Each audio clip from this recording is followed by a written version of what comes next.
What's going on, everybody? Welcome to Cocktails in the War Room, episode 334. I am your host, Mistress Carrie, and welcome to the War Room, where we get together every Tuesday night around 8:30, and I say around because the show is a little late tonight, and you can blame this one right here. We get together every Tuesday night at 8:30 to talk about music, talk about life, talk about what's going on in the world. And, I have co-hosts every week.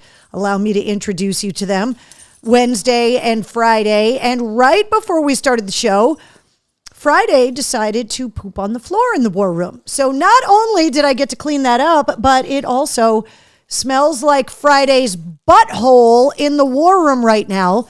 So episode 334 will be known as the Wednesday's butthole episode of Cocktails in the War Room. So I apologize for being a little late tonight, but I was on poop cleanup duty. Alexis and Sherry, Donna and Jonathan, Jessica, Bish, Lisa, Keith joining us. What's up, Kim and Ash? Lou is here. Jonathan says, oh shit. Yeah, exactly. Jessica says, I'm not going to blame Friday. Oh no, Friday gets the blame. Trust me, Stinky Friday gets the blame. Did someone shit on the carpet? Yes. It's a rug. It's not a carpet. That's why part of the reason why it's so echoey here in the War Room is that there's hardwood floors, but there's a big area rug. And somebody who shall remain named Friday pooped on the floor. I don't know about you guys, but when the temperatures get below a certain degree, getting the dogs outside and finding a place for them to go to the bathroom when there's snow on the ground, especially with pugs, is really, really difficult. Mr. Cole says, hey, butthole. Walter grabbed the pooper scooper. What's up, Rick? Saying hello on Facebook. Will says hello, everybody. We've got landmines in the War Room, says Bish. Yeah, exactly. But getting them to go outside is really hard when it's super cold. They wear coats. They will not wear shoes. I have tried. I'm really, really careful about taking them around places that have salt on the ground. But pugs just do not like going outside in inclement weather. They don't like it when it's raining outside. They don't like it when there's snow on the ground. Mr. C, actually, before we had the one big snowstorm we've had so far this year, put a tarp on the ground so that the ground would stay snow-free, and then we could pull the tarp up after the storm so that the dogs had a place to go to the bathroom that would be acceptable for the furry princesses that cohabitate in my house, i.e. those two, which really worked.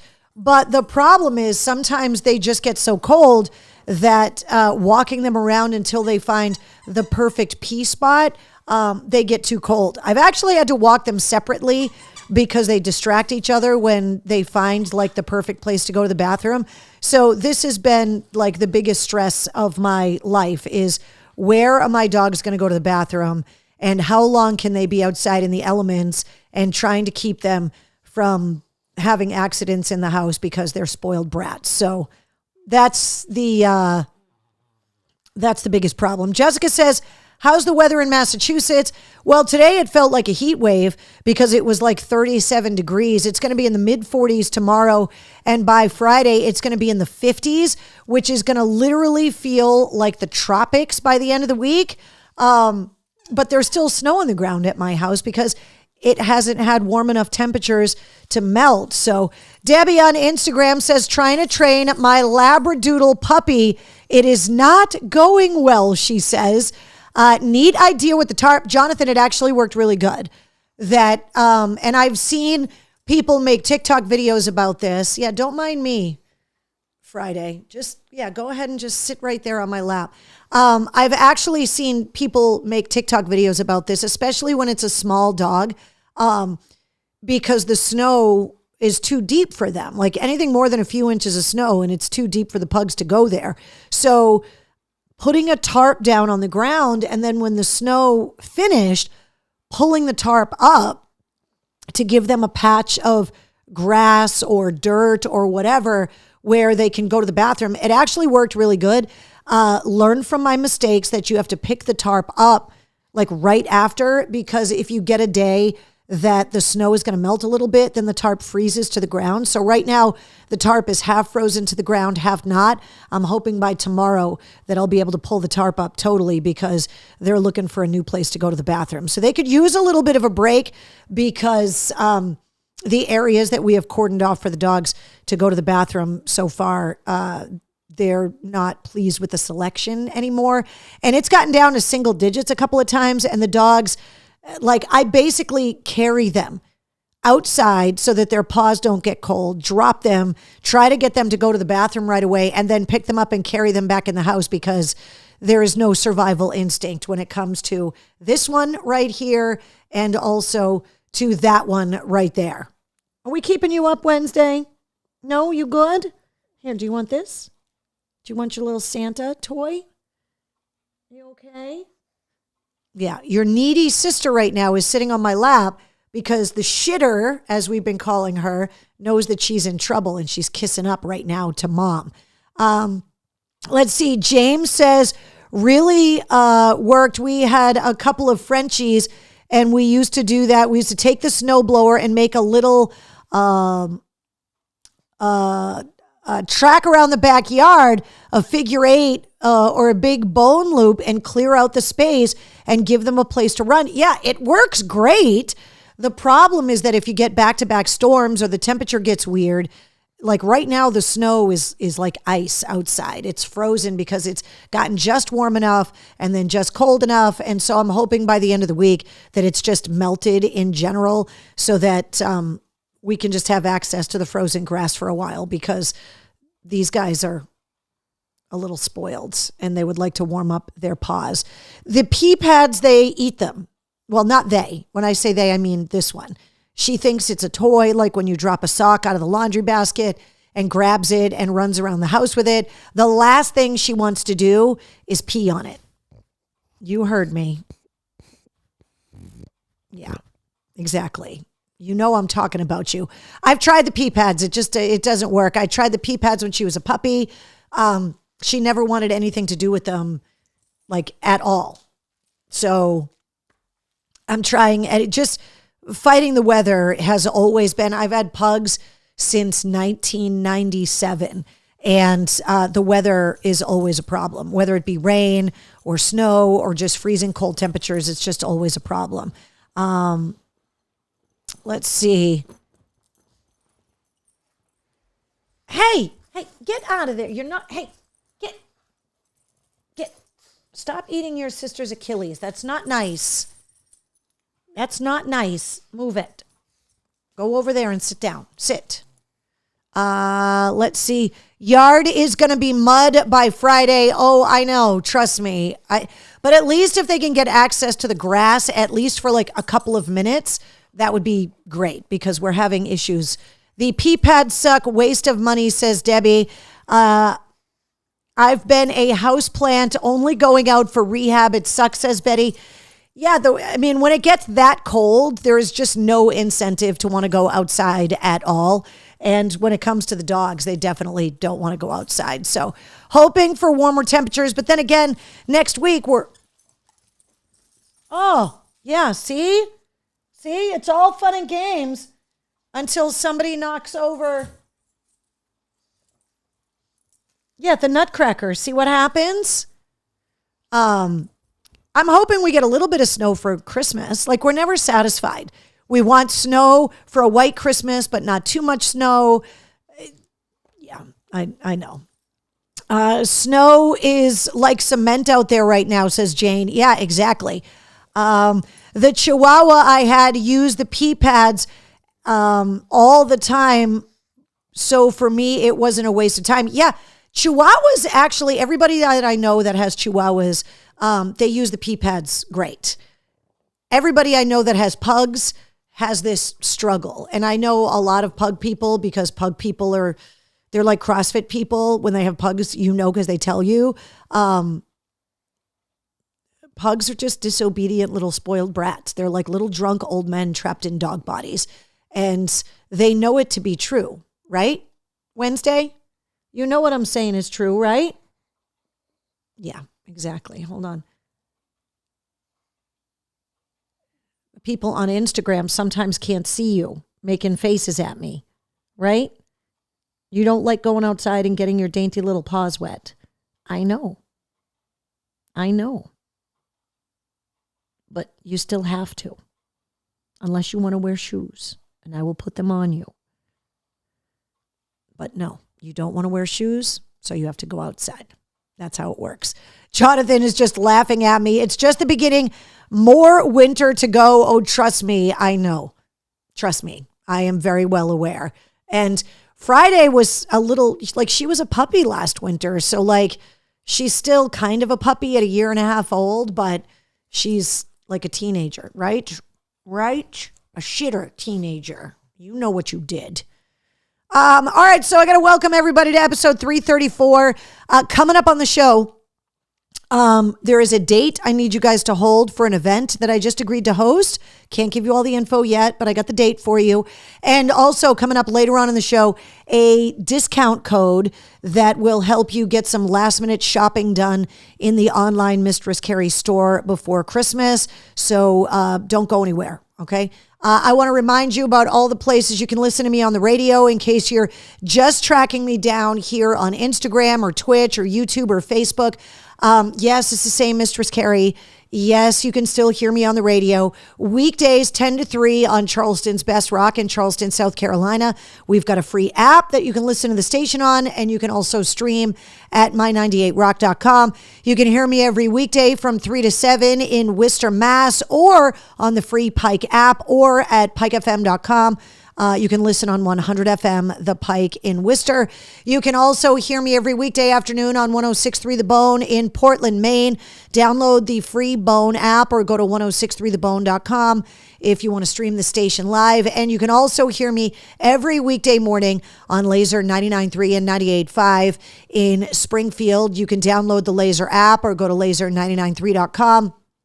Got to say what's up to the whole staff. We had our holiday party after the War Room last week. Leah Rance, our afternoon host on Laser, got scolded by me like the first time we met because she is not prepared for any kind of emergencies. And I got her as a Secret Santa for our holiday party. So I got her an emergency car kit to keep in her car. And she thought that was funny and made a little YouTube video about it that you can see on the Laser YouTube channel. So let's see. Will says, I feel so lucky that I get the Pike. Do you have a fear of the number 333, says Stacy. No, last episode was episode 333. Is that a thing that people have a fear of 333? I know 13. I totally understand that, but I didn't know there was a fear of that. Where was the party, Mr. Cole says? It was at Max's Tavern, which is attached to the Basketball Hall of Fame. And so they brought the whole Laser staff out there and did a little holiday party. It was the Laser staff and everybody in the Springfield Rocks like media groups. It was all the salespeople, the accounting people, the Rock 102 people. It was like a little bit of everything. And we had a great lunch. We hung out. I got a free bottle of Tito's vodka as part of my gift from the company, which was nice. They also gave me an insulated backpack cooler to put the said vodka in, which was great. And I still don't know who my Secret Santa is. I should have brought it in, but I actually put it out in the shed with all of my gardening stuff. Somebody gave me a gardening knife. It looks like a full-blown weapon, but it has hash marks to measure digging depth, and it is serrated on one side so that you can cut like roots of like dandelions or whatever if you're planting like bulbs in hard soil. But it's a full-blown like weapon. The thing was like this big, and the blade would go down like 6 inches into the ground. It's basically a gardening knife. The thing's awesome. So that's what I got from my Secret Santa, and I still don't know who my Secret Santa was. I was sitting next to Leah Rance at the restaurant, and as soon as she opened it, she looked right at me and she was like, "You're my fucking Secret Santa, aren't you?" And I was like, "Yeah." She was like, "I knew it," because I got her the car emergency kit. So It says 332. Wait, where does it say 332? Did it not get changed? What? Hold, please. No, this is episode 334. Am I wrong in this? Mr. Cole says it's like the K-Bar gardening knife. Yeah. It's wider. It had a little crease down the middle, so it was like a little bit of a spade, but not really. And otherwise, it was just this giant gardening knife, which was fantastic. Eric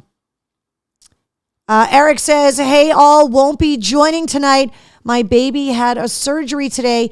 She had her mandibular joint worked on, and she is very sore and not happy. My dad is back home from rehab, and Remy is going to get some grampy time. Eric, I hope everybody is doing okay.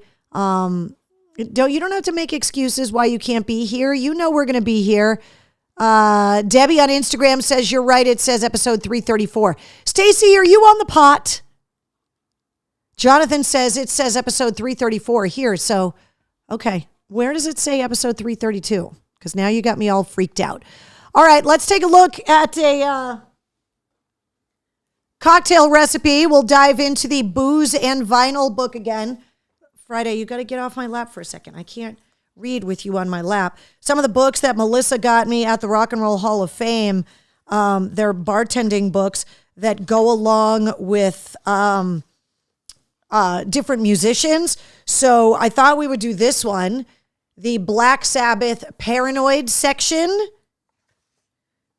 The Bitter Sabbath, this one is called. This cocktail is black like your heart. It slings all the darkness of bourbon, dark rum, and Italian Amaro together into a single glass. Amari is a class of herbal liqueurs that deserve exploration. We love using Montenegro or Ramazzotti here, but any Amaro will work, even Fernet Branca or Jägermeister. Yes, technically it is an Amaro. Mix this up and become a sorcerer of death's construction. So this drink is called the Bitter Sabbath. It's 1.5 ounces of bourbon, 1 ounce of Amaro, 1/2 ounce of dark rum, an orange twist for garnish. So there is no mixer in this drink at all. It's bourbon and Amaro and a dark rum straight up with an orange twist, because the orange twist is going to cut the taste of the booze. It says stir the bourbon, the Amaro, and the rum with ice and strain into a rocks glass over a large ice cube. Garnish with an orange twist. This sounds like the perfect job for the Death Star giant silicone ice mold that I have. That's called a Bitter Sabbath, and I bet you're only going to have a couple of those around the holidays before you're taking a full-blown nap. I'm up for the challenge, though, but I feel like maybe the ice should have some kind of, if you're going to use an orange twist, like maybe a little orange juice for the wimps like me, melted into the ice so that as the ice melts, it maybe dilutes all of that booze a little bit. But Jesus, last week's description on the post says 332. I'm just giving you a hard time. Obviously a typo. Oh, okay. Thank you, Stacey. Yeah, this is episode 334. So I will go back and fix the typo afterwards. Garnished with a decapitated bat head, says Bish. That actually would be unbelievable if you had a frozen bat in there, or if you really wanted to get fancy. You could like cut a bat out of, like, rather than a twist of orange, you could do like a bat like out of orange rind, which would be kind of hilarious, just kind of sitting on the rim of the glass. Like, I feel like this is a drink that you're going to serve at like a Halloween party, and you need to just go all in with that. Either ice cubes that look like eyeballs or ice frozen bats would be really cool. But yeah, you guys are absolutely right. Like, the garnishing has to be in with the Aussie Sabbath theme. What's up, Wendy? In the comments, Lou says, be careful. Social for the typo, Mr. Cole says. Wait, looks like 12, 2, and 12.9 were both listed as 332. So 334 is correct. Okay, I will fix the typo. I totally get it. Where does it say that? Is it on the website that it's wrong? Hold on. Now you guys have got me all freaked out. Let me see here.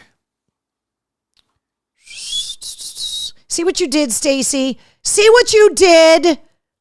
Or did it say that on the credits of the show? No, it doesn't say that on the website, so it had to have said that on the actual show, which does not surprise me at all that I screwed up. Apologies. What's up, Jen? Wendy says, any new stickers coming out? Well, we just put the new helmet stickers and the Property of Mistress Carrie stickers up as part of the sticker pack on the website. So as of right now, no, but there are a couple of sticker ideas that I'm hoping to get made next year, including the Devil Horns logo and also the scrolling, the designer calls it like the death metal, like the jagged Mistress Carrie logo. So there are new sticker ideas, but nothing coming out before the end of the year. I'm hoping to have some more new stickers coming out like by next summer, which would be really cool. So, okay. So here is the date that I want you guys to hold on to. I just confirmed that I am going to be hosting this event. It's not going to be my event. I've just been asked to host it. I can't tell you what's going on with it until the event itself gets announced.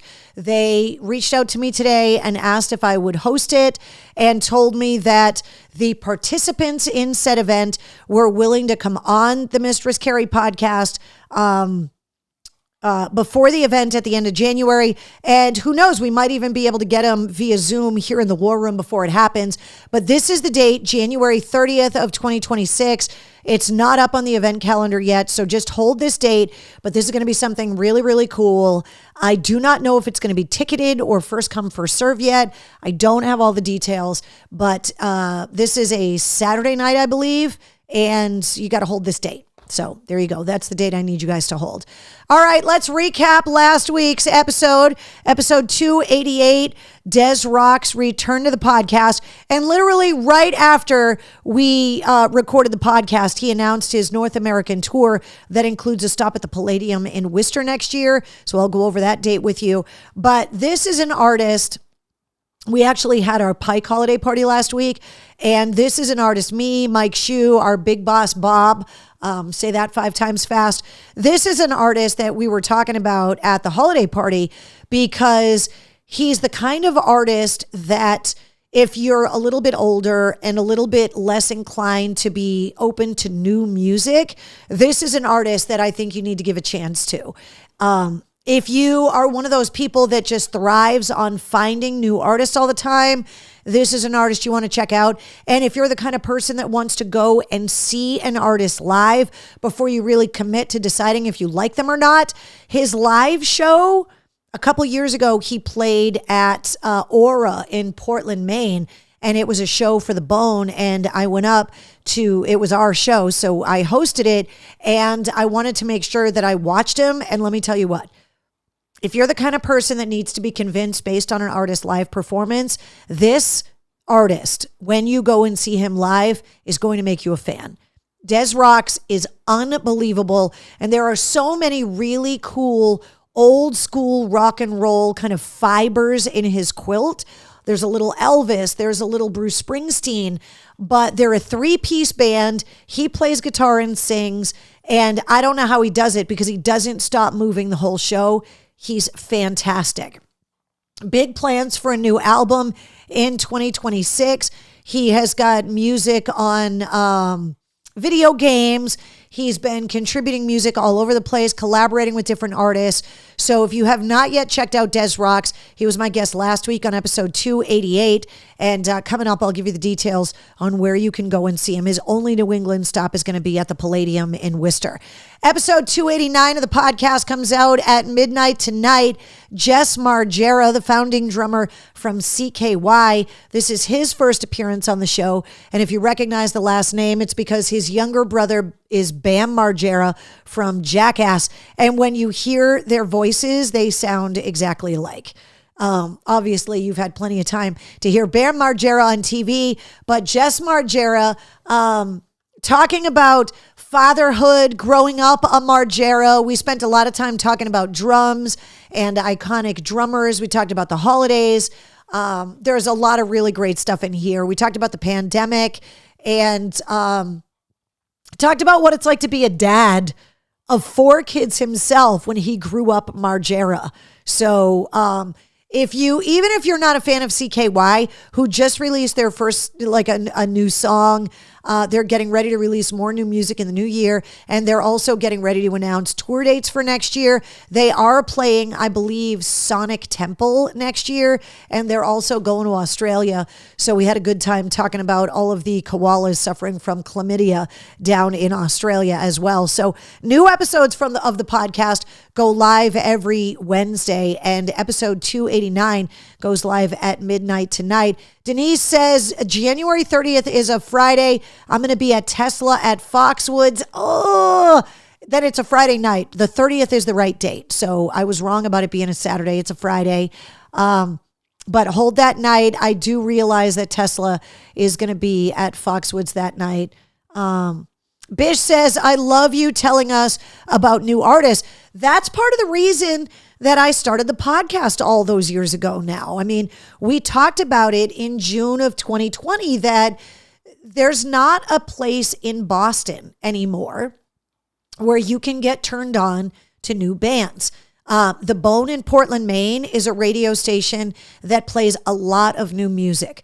Laser in Springfield is a place that plays a lot of new music. Not as much as the Bone. It really, the stations are all a little bit different. The Bone is definitely the heaviest station that I'm on, but Laser plays a lot of new music too. There's some new music on 98 Rock in Charleston and some new music on the Pike, but I wanted new bands that came through Massachusetts and came through New England to have as many outlets to help break themselves as possible. And because WAAF wasn't there to fill that void, as much as I love talking to Don Barnes from 38 Special, because let's face it, those guys in those classic rock bands that are celebrating their 50th and 60th anniversaries have got all of the stories. But the young bands, just because they have the internet and Spotify and Pandora and YouTube, so does everybody else. And so finding a way to break through is just as hard, if not harder, for the new bands now, especially because a lot of them are on more independent labels, because the bigger labels aren't signing as many new rock bands as they used to. And so I love the fact that you guys give these new artists, I mean, CKY is not a new band. They've been around for a while, but I love the idea that you guys are giving these newer artists a chance. And even if you're not a fan of the music, like the days of the behind the music specials on VH1, where you could watch behind the music of an artist where you didn't even like the music, but you watched it because their life story was so interesting. These musicians, their life stories are interesting. And so even if you don't fall in love with the band's music, I love that you're listening to the podcast episodes anyway. Kelly says, CKY, what? Yes, CKY, that's CKY. Jess Margera, the drummer from CKY, is the older brother of Bam Margera. So Lou says, did you see the monster lineup at the Capitol Theater in Port Chester, New York? It was a private holiday party. I did. It was a billionaire's private Christmas party. And it was Slash and Duff, Anthony Kiedis, Chad Smith from the Red Hot Chili Peppers, Bruno Mars, Youngblood, Eddie Vedder. Yeah, I saw it. And then I watched the backlash, especially with artists like the Red Hot Chili Peppers and the Pearl Jam guys, who are a little bit more socially active when it comes to political causes. And so there was, as there always is, a little bit of a backlash online that those artists are willing to take billionaire hedge fund money to play a private show. And what's crazy, I don't know if you guys heard the podcast, was it last week or 2 weeks ago, when I was talking about sitting down on a road case with Joey Ramone for like 15 minutes? It was at the Capitol Theater in Port Chester, New York. When I used to build stages and light rigs, that was one of the venues that I used to do lights at all the time. And I did lights for the Ramones at the Capitol Theater in Port Chester, New York back in the mid-90s. And so every time I hear about artists, it's not a big place at all. So the fact that they had all of those artists there for a private event, yes, I did see that. The footage was crazy. And then I obviously saw the backlash as well. Mr. Cole says the new bands need a DJ and a station to hook them up. I'm trying the best I can. Let's see. Denise says, yes, keep that beautiful music alive and shared. Thank you always. Let's see. Always support your veterans, says Daniel. So many amazing local bands. Yeah, there's a lot of first responders and military veterans that are in bands, like the guys from Sleep Theory. There's a perfect example of Army veterans, post 9/11 veterans that are in a band now. That's one of the reasons why I had Cullen Moore on the podcast. So this is episode 289 that goes live at midnight tonight. Just a reminder about all of the places that you can check out the podcast. And we went over this last week, but just in case you weren't in the war room last week, I just wanted to go over one more time and say thank you one more time for all of the support on the podcast in 2025. I thought it was really interesting that out of everybody that listened to the Mistress Carrie podcast on Spotify this year, Ghost was their favorite artist, and Fahrenheit 182, Mark Hoppus's autobiography, were the most popular book and band. And then when you look at the total growth of the audience of the Mistress Carrie podcast, 19%. Total new audience, 999%. And total followers of the podcast up 12%, which is amazing. The top listeners for the podcast, not a surprise, the United States, Ireland, Germany, the United Kingdom, and Canada. And also all of the awards that were awarded to the podcast. Everything's backwards on the screen. From Spotify for 2025. And these awards are for people that come back and listen to episode after episode, that listen to the episodes all the way through. So just once again, as we get closer to the end of the year, thank you guys so much for not only subscribing to the podcast, downloading the podcast, listening to the podcast, but also sharing the episodes on your social media, tagging me, tagging the bands. The statistics for how people find their new favorite podcast, overwhelmingly, it's referrals from friends and finding out from the artists themselves that are guests on these podcasts. So that's why I always ask the bands, will you share the episodes? Because that's how their fans find out that they're on my show. But also it's you guys sharing these episodes and letting your friends know. Like if you have friends that are diehard CKY fans, let them know about this week's episode. If you have friends that are like, there's no good new music coming out, send them the Des Rocks episode. That's how people find out about the podcast, and that's why it's growing. So if you subscribe to the podcast, you get the new full-length episodes on Wednesdays. Plus, you get the Sit Rep every weekday with rock news, music headlines, and entertainment updates. There's also a Sit Rep on the air on Laser 99.3 and 98.5. And there's also a Sit Rep on 106.3 The Bone in Portland, Maine. And outlets for the podcast, all of them. That's the short answer. Just all of the places that you could find a podcast. Just search the Mistress Carrie podcast. You're going to find it. You can search it through the Pantheon Podcast Network. You can find the audio for every episode, the sit reps, the full-length episodes, the bonus episodes up on YouTube. And also, if nothing else works, just go to mistresscarrie.com and find the episode you want to listen to. 149 countries. It's been that way all this year. I was hoping that we would get to 150, but we're not there yet. If you're celebrating your birthday today, you're sharing it with Billy Gibbons from ZZ Top and Tony Hicks from the Hollies. And I brought that up because I've talked about this on the podcast before, but I was named after a song by the Hollies. That song, Hey Carrie Ann, I think it came out in 1968. And so that's where I got my name from. So thanks a lot, Tony Hicks. My mom used to sing that song to me every year on my birthday. So there you go. All right. Music and entertainment news. Trent Reznor saying that last year he did not feel good about the state of the music business. But after doing a leg of the Peel It Back tour and also working on the Tron score, Nine Inch Nails is prioritizing working on a new album right now and in the new year. And there is a new full-length Nine Inch Nails album in the works. Bret Michaels has announced that he has got a biopic and an autobiography and memoir, both coming out in 2026. Now, Ricky Rocket is supposed to be releasing his autobiography next year, and we were supposed to get a Poison 40th anniversary tour next year. But Ricky Rocket came out in an interview a couple weeks ago and said him and Bret Michaels aren't even talking. And there is nothing on the books for Poison to go out and celebrate their anniversary. Bret Michaels is going to be down at the Mohegan Sun Arena. But as of now, there's no Poison anything happening for 2026. There's been no word on the biopic, by the way, who's going to be in it. I'm assuming Bret Michaels is producing it, but who's going to star in it? Who is going to release it? Is it going into theaters? Like, none of us have any idea what's going on, but Bret Michaels just made this announcement this week.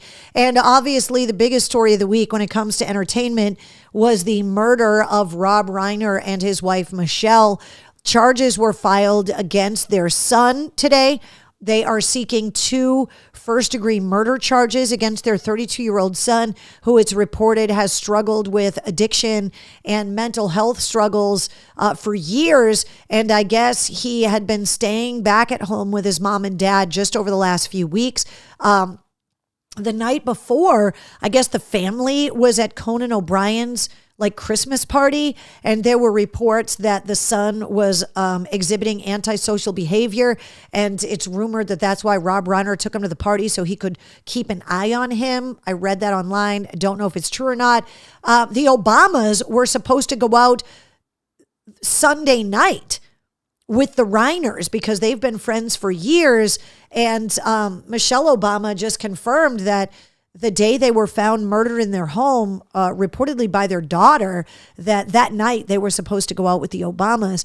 Now, according to the filing, even though it's in California, California does reserve the death penalty in certain murder cases.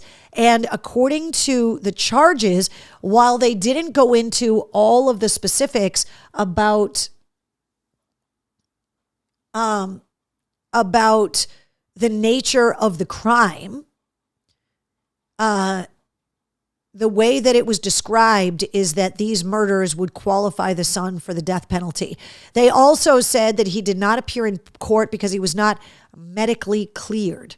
So I don't know if this is a psychiatric break. I don't know if he was going through extreme drug withdrawals in custody of law enforcement, but it's just incredibly sad. Obviously, everyone that has ever worked with Rob Reiner, whether it was fellow actors because he was in a lot of stuff, or if it was actors that worked on the films that he produced and directed, people have just been just talking about what a loss, what a great humanitarian he was, how in love he and his wife were, married for 35 years together. Rob Reiner was married to Penny Marshall, Laverne, from Laverne and Shirley for 10 years, but they never had kids together. And then they broke up, and then he was single for 10 years. And he did an interview and basically said that part of the reason why he changed the ending of When Harry Met Sally is that he fell in love with his wife. And that gave him this hope about a life happy ending, because the original ending of When Harry Met Sally was that they were supposed to see each other at the New Year's party, and then they were supposed to say goodbye on the sidewalk. And that's how it was supposed to end, which is horrifying that the movie was supposed to end that way. And he changed the ending because he had met his wife and had fallen in love with her, and he changed the ending because of it. So it is just so devastating that Bish says the wife said the son did it as she died in the ambulance to the daughter. Bish, is that true? There's a lot of rumors about what happened. I know that the daughter reportedly found the parents. I had not read that Michelle was still alive when the daughter found them, which is horrifying. This whole thing is just so sad and has also been dragged into the political spectrum, which is really sad as well. The footage of Rob Reiner on Piers Morgan talking about the death of Charlie Kirk has gone viral because he answered the question about the death of Charlie Kirk like a grown-up with empathy. And there has been a lot of statements that have not been grown up about their deaths because of their political affiliation, which has been just really, really sad. And those statements came out like right after it was announced that they had been murdered. And it's really, really troubling that people think because people are politically liberal that they deserve to be murdered. It also is kind of hilarious that people... I've read people saying like he should have just kept his political comments to himself, but his first major acting role was on All in the Family. Like Archie Bunker in the 70s was the biggest political statement possible. And by the way, at the time in the 70s, the population of the United States was around 200 million people. The ratings on All in the Family were about 45 million people a week sat around and watched that show, which is almost a quarter of the population had to stop because there was no DVRs, there was no VCRs, there was no reruns of All in the Family.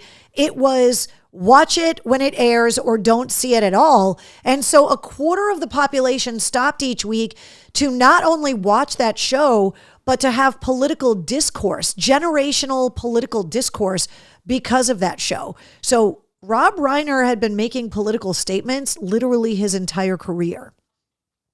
So it is just so sad. And then obviously, Jonathan bringing up the shooting on the campus of Brown University, which I don't know if you guys saw today. This whole investigation has been crazy between local law enforcement and the federal law enforcement. And I mean, even the president had announced that the shooter was in custody, which was false. Then the name of a suspect got leaked, and it turned out that that person was not the person. And the person is still at large. The FBI released video today, which is a string of home security camera footage of all different angles, because it seems that the shooter walked to the Brown campus, committed the shooting, and then walked away from the campus. And they have released footage. The person looks, based on the footage that they've released, Caucasian. The person looked like they were wearing like a COVID mask. Also looked like they had kind of like a beer belly a little bit. I hope I'm insulting this person because they're a murderer. There were also people that were reporting that this was a hate crime against conservatives because one of the two victims was part of a Republican club on campus.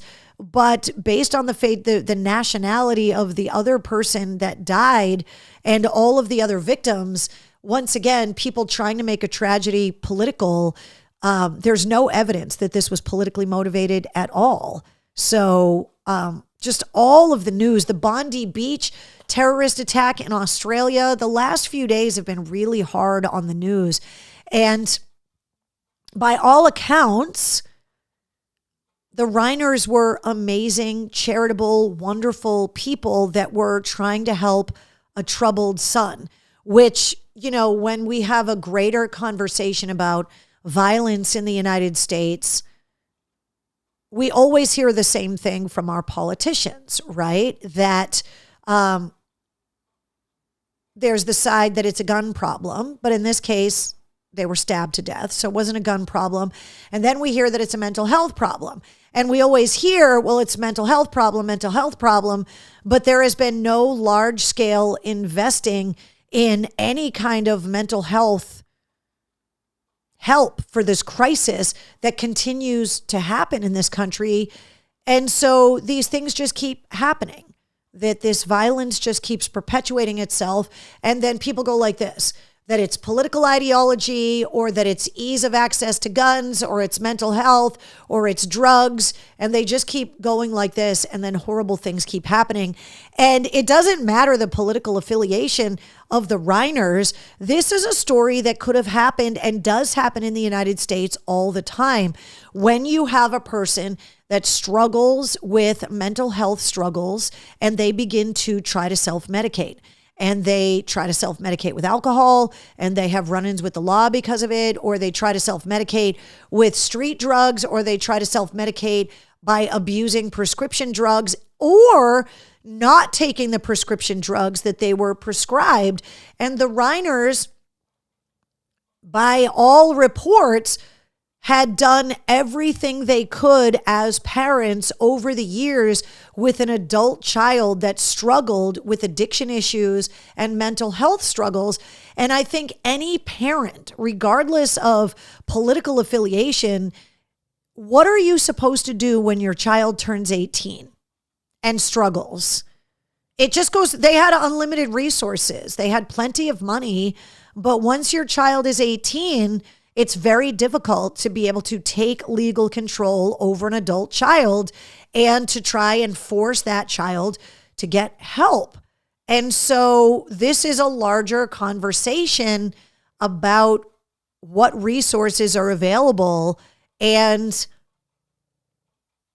what happens. I mean, the son had chosen to be homeless. At one point, homeless in Maine, while he was struggling with addictions. And this is something that he's spoken about publicly. So it's all so sad. But as people continue to try and make these events political, what we're also seeing is that they want to make the situations political, but that politicians and the outrage of these incidents never turns into legislation and resources to actually solve the problems. So it just shows the dysfunction overall, not only with the finger pointing on social media, but then also the lack of any kind of agreement on resources or the nature of the problem. And Jen says, it just makes it a sad world. It absolutely does. Jason on Facebook says, howdy, Mistress Carrie. How's everything? How's Wednesday and Friday? Oh, let me show you how they are. See the two of them tucked into the pillows over there? Spooning, crushing the pillows, totally snoring and napping. That's how they are right there. Jessica says his son was working on a documentary about being homeless. Yeah, he chose to be homeless in a lot of ways and, has done interviews with his dad about this stuff, talking about all of the things that his parents tried to do to help him. And if they did not medically clear the son to be in court when the charges got filed, that tells me that he was either in the middle of a psychotic break or that he was high at the time. And once he gets put in jail, he doesn't have access to the drugs. And if he's an addict, he's going to start going through withdrawals. And so he's probably under medical supervision for those withdrawal symptoms if he's still in there. So Wednesday took a dump on the rug, or was it Friday? Mr. Cole, it was Friday. Wednesday, in her older middle age, has become very good at not having accidents. Friday, she still struggles when the weather is inclement, as they say. So, yeah, they're just snuggled up on the pillows over there. So just the Rob Reiner situation, the fact that someone's political affiliation has people all the way up saying that they deserved it and trying to make it sound like it was a political assassination when it was just a really terrible family issue that I think more and more Americans can empathize with. I mean, when you think about it and we start having conversations about things like Medicaid and Medicare and Social Security, there are a lot of Americans that have a child, and that child could be born with some kind of physical struggle or some kind of psychiatric or mental struggle, whether it be some kind of mental illness or like a schizophrenia diagnosis or a learning disability. And there's a lot of arguments about how much of the political safety net should be there for people. But if you're out here telling people they should be having more kids, then the incidents are also going to go up of these children having difficulties and parents not having the resources to be able to tackle. They're going to need help, whether that help be psychiatric help, addiction help, physical help. I mean, they just cut.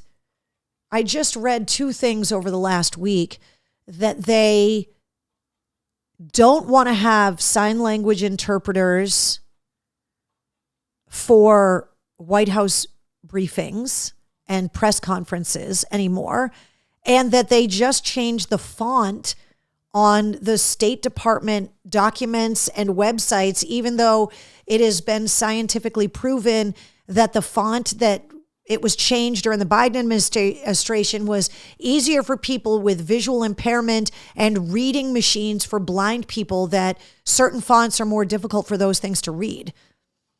So we have to kind of ask the question of like, who the hell are we as a people? Like, if we're a country that literally wants to say out loud, fuck people with physical, emotional, and psychological issues, and that we don't want to help them at all. Like, do we want to get rid of handicap ramps? Do we want to get rid of, like all of the protections for the ADA requirements? Like, are we getting to that point where you're just like, hey, look, if you're in a wheelchair, fuck you. Oh, you're deaf or you're blind, fuck off. If you have a mental issue, go fuck yourself. Like, is that where we're at? That literal, like, perfect specimens of human beings are the only people worth being recognized by their government? Because that's what it's starting to sound like to me. And that's horrifying, because no one has any idea how their children are going to turn out. No one has any control over whether or not they get T-boned in an accident and end up paralyzed and end up in a wheelchair. You could be what you consider to be a perfect specimen of a human being, physically perfect. And then you could hurt yourself and get addicted to pain medication, or you could get into a car accident and end up in a wheelchair. You could have some kind of eye issue where all of a sudden your vision goes away in middle age. And now all of a sudden the world where you were telling everybody go fuck yourself because you have some kind of physical issue, and then you get that physical issue, and then what happens to you? So these are all questions that we need to be asking of our elected officials, and we need to be asking these questions of ourselves and of the people in our social circles. Exactly what kind of a people do we want to be?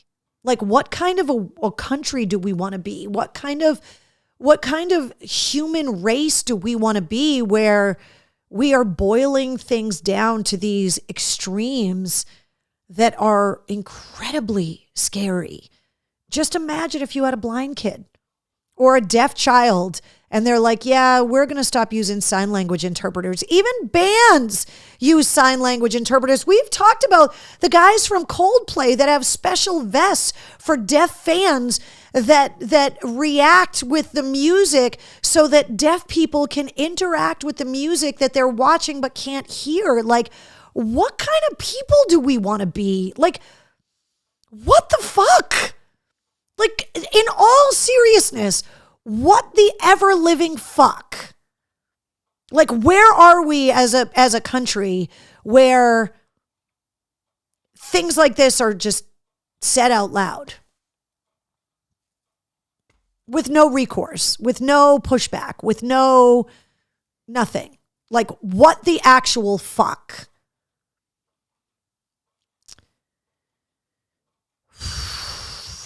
That's where we are, Carrie, says Jen. Yeah, it just, it's really hard for me sometimes to hold on to my faith in humanity. And I get really, really bummed out sometimes about the carelessness that people in this country show each other, the lack of empathy, the lack of sympathy, just the I don't give a fuck about you nature of the way society is going that makes me really sad and makes me question whether or not the future of our country is stable, which is exactly what our enemies want. So,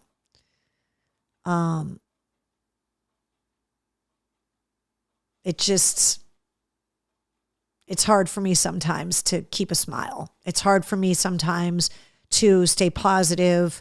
And the last thing that I can do is like turn it all off and ignore it, because these are big world serious things that need to be addressed.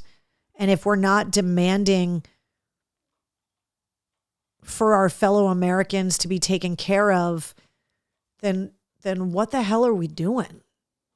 Like, seriously, what are we doing? Like, we're getting to the point now where, people don't want to help each other anymore, or are saying, fuck you. And then, there's that whole thing online of the leopards eating your face. Like, there's people that are like, no, fuck you. And then it happens to them. And they're like, wait, I didn't think this was going to happen to me. I didn't think you were going to cut my benefits. I didn't think that I was going to need that medical care. I didn't think that my child was going to have these difficulties. I didn't think that I was going to need this. And so I was okay with you losing those resources, but now I'm not okay with you taking them away from me and my child and my family. And like, why do you have to learn the hard way? Like, why can't you just care about everybody and want your neighbors to be okay and taken care of? That's one of the things that we've learned about the War Room.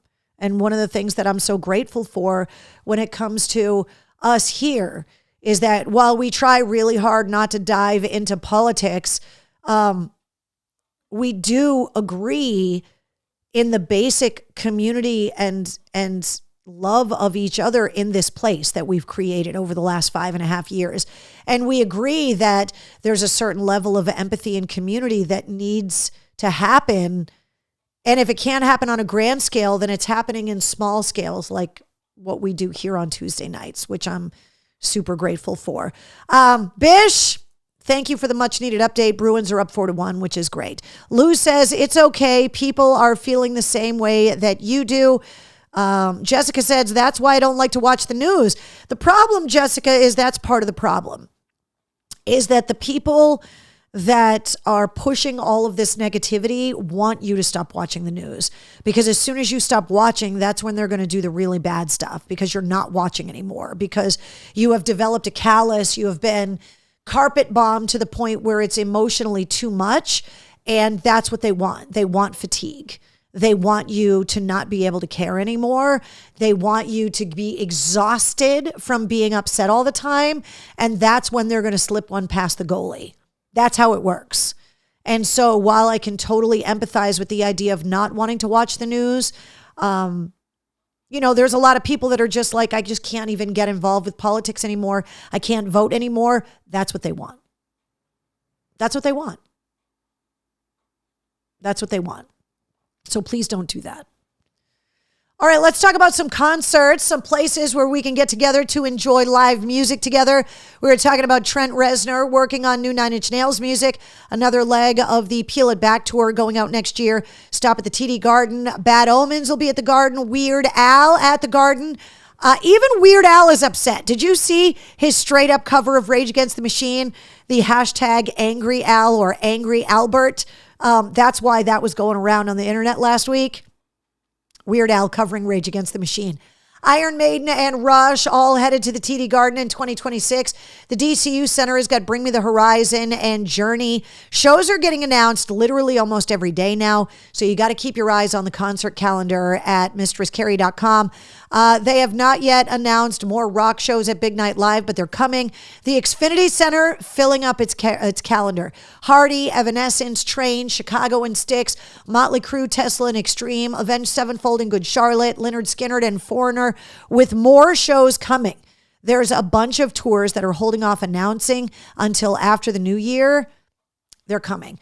Creedmas is going to be at the Mohegan Sun Arena with Sevendust at the end of the month. Ghost at Mohegan, Kenny Wayne Shepherd, 3 Days Grace, Cheap Trick, Pussifer, Lamb of God, Rush at Mohegan. There are more and more shows, not only going into the casinos, but also going into, venues like the Orpheum or the Wang that don't have a lot of rock shows all the time. Leader Bank Pavilion, outdoors, warm weather, Satch Vi in May, Triumph, Youngblood, Yellow Card, Toto and Christopher Cross, and also OAR. All of these shows are announced and are on sale. We are waiting for Fenway shows. I'm thinking the Foo Fighters are going to announce more shows at Fenway. I know they love to play there. Right now, the Foos don't have New England shows announced yet for next year, and Fenway hasn't announced concerts for next year. Okay, these two shows just got announced. Lacuna Coil at the Palladium goes on sale this Friday. Des Rocks just got announced. Those tickets are on sale now. The Palladium has also got Clutch and Corrosion of Conformity, Slaughter to Prevail, and Magnolia Park. What's up, Nanette? Joining us here in the War Room. How are you? Let's see. Jessica says, I didn't know Journey was still touring. Jessica, this is the final Frontier tour. It's the final Journey tour. Jen says, Carrie, are you going to Bon Jovi in New York City? No. Those tickets sold out so fast and they were so expensive that as of right now, I am not going to see Bon Jovi at Madison Square Garden. Roadrunner, Echo and the Bunnymen coming up in June. The MGM Music Hall at Fenway has got Sabaton and Pop Evil, the Dropkick Murphys, Black Label Society, Lamb of God, and Bill Murray. And more shows are getting announced all the time. Those shows all up on the concert calendar. Nothing More, the Dropkicks, the Hives. Gwar just announced they're coming back, this time with Soulfly. Those tickets go on sale this coming Friday. They're going to be at the House of Blues March 27th. Alter Bridge with Filter and Tim Montana and Wolf Mother all headed to the House of Blues. Any news on Papa Roach and Five Finger Death Punch? Yes. Papa Roach just jumped up on stage with Evanescence in California over the weekend. The Papa Roach album is coming out next year, and you can expect big tour announcements from those guys. And Five Finger Death Punch, same thing. They've been quiet for too long. There is new music coming, and there is also a big tour announcement that is coming in the new year, so be listening for that. City Winery has got the Del Fuegos coming and also the Smithereens. Suffolk Down the Stage, you can expect some outdoor shows getting announced for 2026 there now that they have completely redone the venue. Alexis said, I just found out that my uncle has cancer. I lost my grandmother in 2017, my mom in 2020 to cancer. My great aunt has cancer. I am running out of family. I am so sorry, Alexis. It only is exacerbated at this time of year when you're going through that kind of struggle and loss, you've always got family here. We're here for you if you need us. Lou says, are Lacuna Coil only playing smaller venues? On this tour, they're doing a bunch of festival dates, and I think they're scheduling some club shows around that. I'm super psyched that they're playing the Palladium. So Monster Magnet is the only big rock release that's coming out this Friday. The industry basically stops releasing new stuff because there's no way to ship the physical stuff to get it into stores for the holidays now. So this Monster Magnet box set is basically the only big new release that's coming out this Friday. The industry shuts down at the end of every year. You can expect new releases to start gearing up in the first part of January. Bish says, can't wait to see Alter Bridge. Carrie, mom's treatment went well the other day at Dana-Farber. Wanted to share. It's slow moving still. That is fantastic news, Bish. Mail call. I love this. There's just something about the holidays and peanuts. It just says, wishing you a fun and frosty Christmas. Love, Carol. Carol, these Christmas cards are awesome. I love the peanuts. There's this great, have you guys seen the Vermont Country Store online? It's an actual store, but my mom used to buy stuff from them all the time because they send out a catalog, and it's a lot of like really old school kinds of things. But one of the things that the Vermont Country Store has is that they have Peanuts licensed stuff, including Peanuts Christmas flannel sheets, which I kind of am thinking about buying because they're friggin' adorable. That's what that reminds me of. So if you haven't seen the Vermont Country Store, you can go on their website. Let's see, Carrie, don't forget Keith's birthday. Wait, today's the birthday, Keith? Oh, the unbirthday. Yeah, it's not Keith's birthday. It's Keith's unbirthday. So yeah, you're right. I'm sorry about the unbirthday, Keith. Happy unbirthday. Cheers to you. Ooh, that's a strong one. All right, here we go. Through Christmas. If you made it through the War Room this week, made it to this point in the show, I wanted to reward you a little bit for the holidays. So between now and midnight on Christmas night, there is a War Room holiday discount, 20% off everything in the store. Through Christmas. It ends at midnight on Christmas night.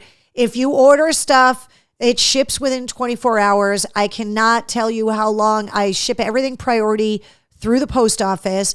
So I have no idea. They usually say like 3 business days for priority mail. So factor that in. Everything that gets ordered in the store ships within 24 hours. So you've still got time to get stuff for Christmas, but you get a discount between now and Christmas night, 20% off of everything in the store. And all you got to do is use the code XMIS2025 at checkout. It's right there on the screen. I realize that my microphone is, there you go, right there. So I wanted to give something back to everybody in the War Room, give you guys a chance to get whatever new stuff, whether it be the Mistress Carrie Jack Rack that just came out, the reflective beanie that just came out, the new sticker packs with the new stickers. But if you have not yet done your holiday shopping, you can get 20% off of everything in the online store. Just use the code XMIS2025 at checkout.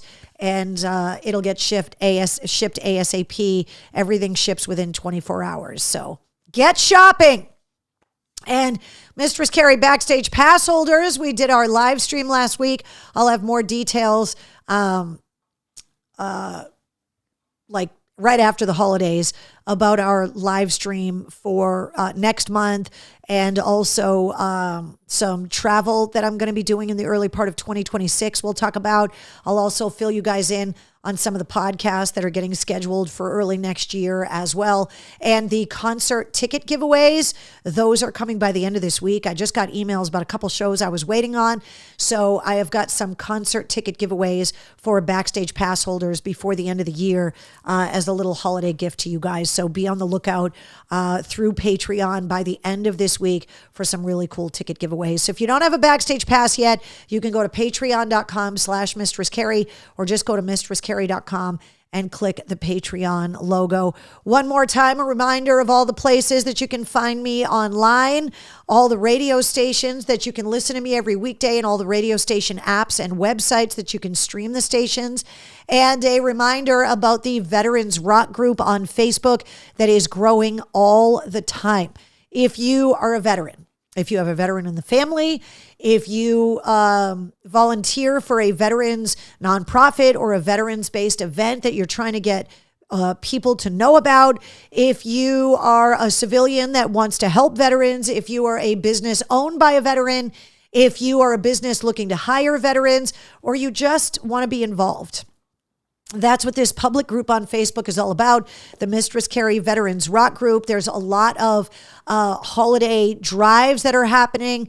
If you are a veteran that is struggling in these financial times, there are resources for you. If you are looking for a last-minute tax deduction for the year for charity, because we're getting ready to hit the end of the year, and if you need to make charitable donations for your accountant by the end of the year, all of those resources and information are all up on the Veterans Rock Group. So get involved if you can. Bish says, I don't fit in Carrie on Carrie. Wait, what? All right, so that's it, guys. Here's the deal. No War Room next week. You guys know that I host for the holidays. Mr. C is going to be up with the kids. I have got family coming in from out of town. I am going to have a house full of people here next Tuesday night. So no War Room before Christmas, but the final episode of the War Room will be the following Tuesday. It'll be the last episode of 2025. It'll be episode 335. And I will see you guys then. Thank you, Mr. Cole, for putting up that coupon code for the website.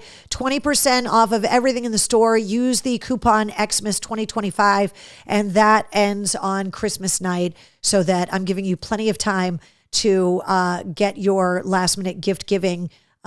Give the gift of Mistress Carrie there for you. All right, guys, we ran late tonight. I apologize. You can blame the shitter, which, by the way, one last shot of the pug cam. Look at the two of them over there. Totally passed out. All right. Good night, guys.